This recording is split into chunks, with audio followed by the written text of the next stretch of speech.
welcome to the poleshiftnews, guys.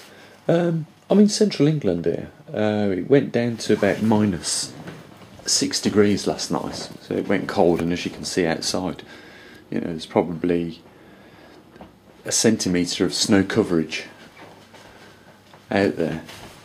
But the point is, it's a centimetre of snow, and it's about -4 degrees out there now, but it's caused havoc on all the infrastructure in this country. For instance, the trains were 30 minutes late this morning. I'm not sure about how the aircraft have handled this 1 inch of snow and, sub-zero temperatures, but, it brings it home, doesn't it? If we're going to be seeing more prolonged periods of sub-zero temperatures, and that's what the difference that many people are failing to see is, yes, it's winter time, it's the 1st of March today, and people are saying, well, this is expected weather for this time of the year, but the point is that we're going to start getting more sub-zero temperatures. It's going to become more common. It already is becoming that way, and that's what's going to cause the problems. But if these winters are going to increase into the spring, early spring and late spring, then it's going to inevitably have a knock-on effect on the crops. Now, we're in a grand solar minimum. It was predicted that this was going to be the case, many years ago. I've been talking about this for at least 7 years now on this channel, and we're here now. And the problem is back in the last mini ice age in the 1850s onwards, when we had the Maunder minimum, there was 2 billion people on the planet, and we were suddenly around about the 7.5 billion people now on this planet. And if the production of food is going to be hit as a result of this sort of increase in sub-zero temperatures, then it's going to it's going to soon have an effect on us all, not just on the mechanisms of the infrastructure that we are accustomed to having. I mean, if this causes 30 minutes delay, just having a little think of how much it's going to cost industry in this country and all the other countries in the Northern Hemisphere, as this takes a grip and gets worse from this point. I mean, I think when it comes down to it, the United Kingdom's probably going to be one of the worst affected countries in the Northern Hemisphere, because we simply can't cope with even, 1 centimetre or a couple of inches of snow. It seems to shut everything down. We're just not geared up like the rest of the European countries. I mean, you don't hear of, a centimetre of snow stopping the trains in Canada during this time of the year, or just for instance, I mean, my partner's from one of the Baltic states, and this morning when she got up and heard that the trains was delayed, she just laughed. She just said, well, what is it with you guys and this weather? The slightest thing seems to set you all back, and people start phoning up and saying that they can't make it into work. With I was on the roads this morning. It was -4. And the roads were clear, but they were drivable, but no one was on the road. It was like a weekend over here. And you can imagine if people are going to not turning up to work, it's going to affect the logistics. It's going to affect food produce getting to the shops. Trains aren't going to run like there was not this morning, or at least 30 minutes delayed. This is just a small thing of what's to come, and it isn't going to take much if this sort of weather, what we've got right now, is affecting us, and we can't cope and we can't deal with it. We get a little bit worse of weather than this, and we're going to. That's for sure. How are we going to cope? That's what goes through my mind, and when it starts to affect crops, it's going to have a knock-on effect across many ranges. I mean, it doesn't take much more weather than this in this country to start shutting down, the grid. And, we've seen it. When the grid goes down, that will shut down, the logistics of the whole country. When fuel isn't getting pumped to the stations, fuel's not getting into the transport, the logistical trucks that move everything around the country, it's going to shut it all down.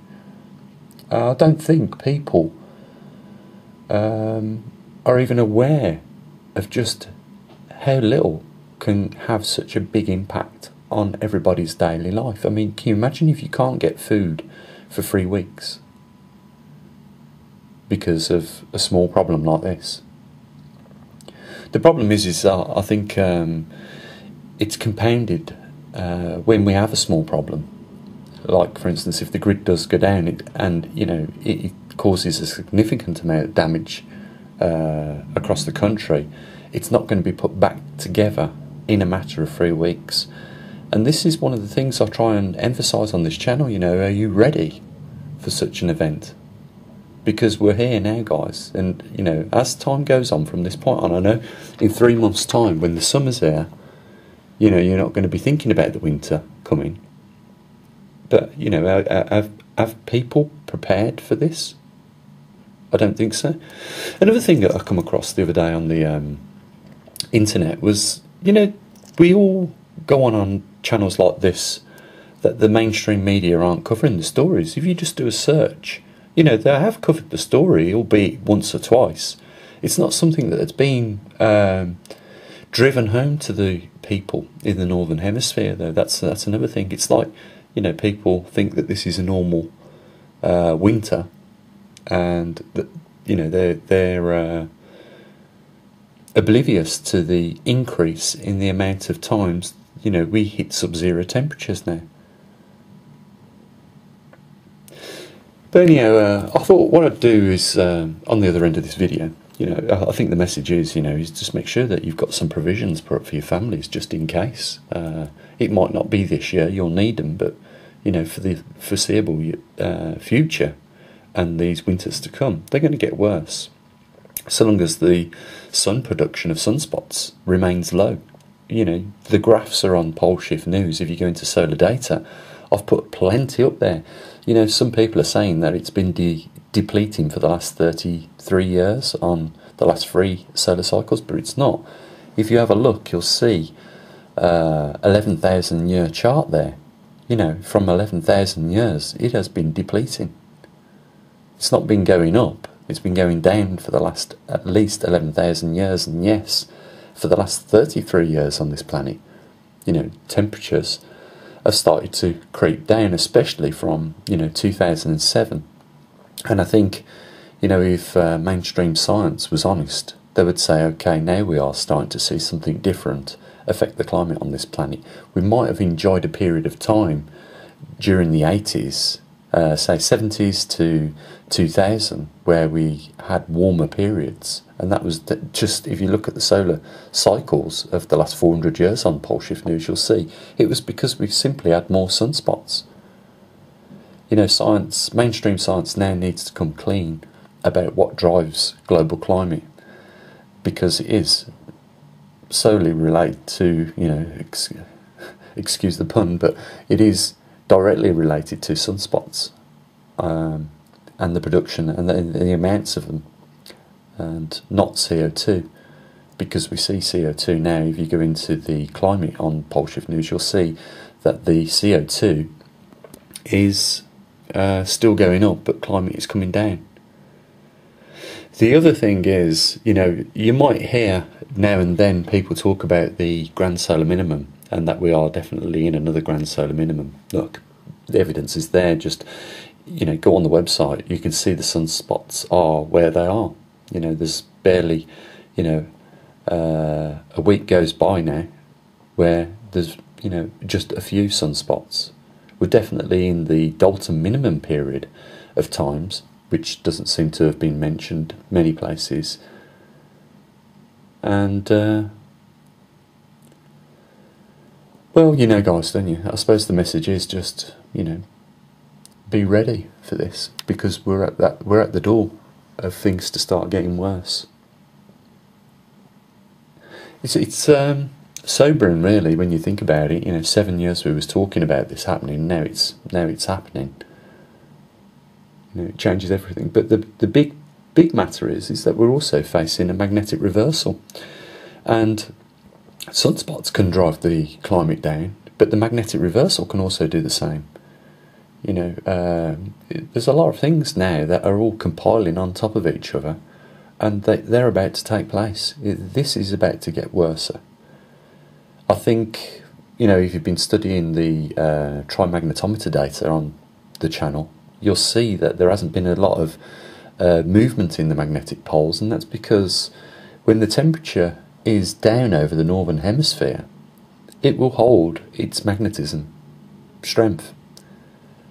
The reason why it was drifting more in the recent years, you know, from the 70s to say 2000, is because the climate was hotter and it was heating up the climate, and therefore, you know, like we've conducted those experiments, you know, the temperature does affect the ability for, you know, something to hold its magnetic strength. If it increases, the magnetic field strength decreases. It's like the sunspot sunbursts, you know, because of the increase in temperature in the sunspots, the iron has lost its magnetic ability, and that's why very few of those sunspots are able to form now on the sun. So, you know, same thing's happening here, and will continue. Anyhow, the cloud chamber, I've managed to get a few things together. We've put some thermal grease on some of them Peltier elements. I'll show you now. You know, we'll have a quick look at that, and we'll end the video here. But I suppose the main thing is, guys, is, you know, just put some provisions up and be prepared, you know, for things to get much worse than this. I'll just quickly show you what's going on now, where we are with the you know, the cloud chamber developments. As you can see, we've got the tank, which will be the viewing tank. We've got a steel plate which took ages to cut out of, you know, a reasonable grade of steel. As you can see, I've already tried a bit of the paste on the Peltier elements that we've got here and the plate to see how well we drop the temperature down of that. What I did find is, I mean, this is just crude at the moment. We've got a little fan on the heat sink there at the bottom, and we've got 3 Peltier elements that have wired up to the PC power supply. Now, if you're going to try and do this, what a good tip might be for you guys is, first of all, don't be alarmed by all the different wires there. Your yellow wires are 12 volts coming out of the PC power supply, the red ones are 5 volt, and the orange ones in there are 3 volts. So we've got a 12 volt Peltier element at the bottom, then we've got a 5 volt, and then we've got a 3 volt at the top. And the reason for this is, you know, you can see other people that have achieved these sub-zero temperatures with these Peltier elements, but the reason why you stack them is because you're trying to draw the temperature away from the top one. So if you had the 12 volt on the top, what would happen is it would create more heat, and therefore what you're trying to do is suck the heat away from the top Peltier. So what we do is, here in this situation, is we've put the 3 volts at the top. Underneath that one we've got a 5 volts, and below that one we've got one running at 12 volts. So the one at the bottom is actually the coldest, but what we're trying to do is slowly drain the temperature away from the top Peltier to the bottom, to the heat sink, and then we're trying to get the heat sink cooled down by the fan there that you can see. So we'll switch it on and you can see where we're going with that. So we've got a, you know, power supply here. It's running at just under 9.5 volts, and it's got a consumption of about 1.5, say 1.38 milliamps, and you can see the fans running there. So if I just switch the Peltiers on, I'll just first of all show you the temperature of the Peltier element at the moment. It's plus 19 degrees. So we'll switch it on and we'll see how much temperature we're dropping. I mean, I have done some experiments already with this. So the power supply is on now, and we'll see that temperature start to drop as the peltier gets cool. So at -1, 2, you can see the temperature dropping. The foil that I've put on at the front there is just at the moment just to deflect the heat of the fan pushing room temperature onto the peltier elements, and likewise for the back of the foil there, it's just to deflect the heat from the peltier. You can see I've put a bit of thermal insulation around there. You can see the thermal grease on the top, and it does make a big difference when you use the thermal grease on there. So we're running at -23, still going cooler. And at -26 is really ideal for the environment inside that chamber, because alcohol starts to condensate at that temperature. -29, -30. The best result I had this at yesterday was about -34, so I think we're almost there.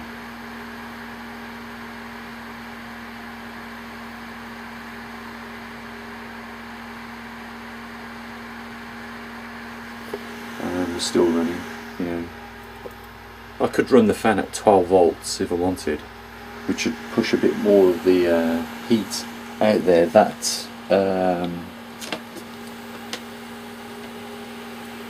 heatsink there is just a PC heatsink, and you can see it's at 27 degrees. The air's coming through there, so it's you know, it's doing the job. The fan's cooling the heatsink down, which in turn is drawing the heat from the peltiers. Now the back of the peltier, the hot side of the peltier, is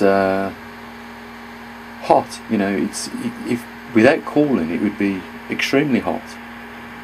So we're at -34, and that's about it. I think that's what we're going to get out of this. For -35, interesting. But there's a bit more work to do. I'm going to try a little bit more better installation. I'm going to try a couple more different peltiers on there to see if I get better results. 36, -36, not bad. I mean,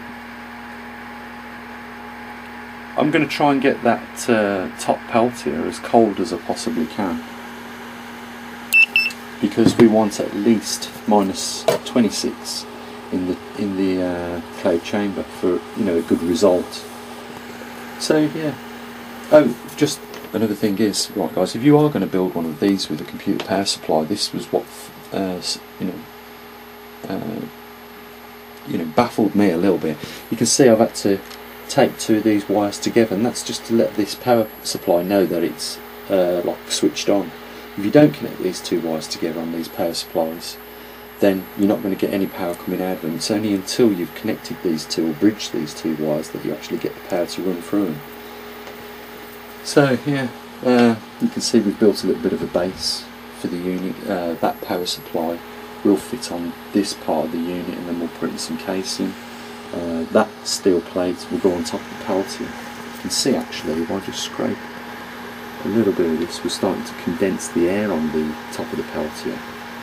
So already the air is freezing and forming on top of the peltier. But yeah, you know, it's coming along. And like I say, that is just a temporary fan for now on the front of the block.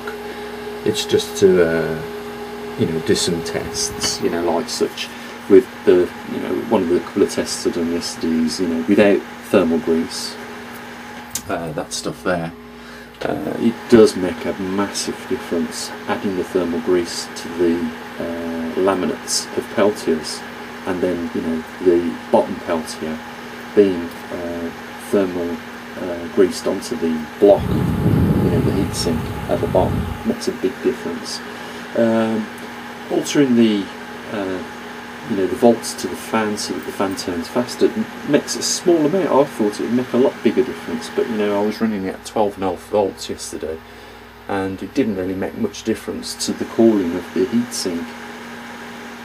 What I am going to try is a couple more peltiers. I'm going to put another 5-volt peltier in the stack, and I'm going to try another 3 volt on top of that 3 volt on the stack, and see if that gets the temperatures down lower. Because when we do put this plate on there, you know, it's going to take a bit of time to cool down the plate, and also the environment in this area where we're going to have the alcohol condensating, in order for us to get a visual of any subatomic particles that end up in the chamber. But you know, it's not bad. I'm going to have to wait as well, because it was cheaper to order the fans from Hong Kong than it was to buy them in the UK. I mean, these things are only cheap in any case, but you know, it's just saving a little bit of money here and there. It all adds up, I suppose. This power supply will run the LEDs we need, it'll run the fan we need. I'm going to put that voltage regulator on there, so we can control the speed and the amps going to the fans. There's probably going to be a fan on the front of the block and one on the back of the block. That'll improve the cooling of the heatsink.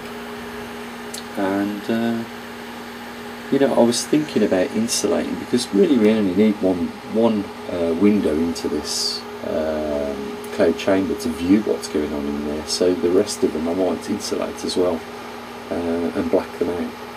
And the reason for that is because it will help keep the environment inside the cloud chamber a lot cooler. So there you go. So that's just an update on how we're getting on with the cloud chamber. And I'm going to leave it there, guys. I'm going to leave you with a view of central England at this point in time. Remember, there's a link down there if you want to help support the channel and the research that we do. I think we're on the money. We always have been on this channel, but now more than ever, you know, people are starting to realise that, and you know, it'd be a good help, a great help, in fact, if we could get a bit more support. You know, we could do a lot more than what we're doing at the moment. We've got the magnetosphere sensor measuring the magnetosphere. We've got the trimagnetometer station, you know, tracking every 3 seconds the migration of the magnetic pole.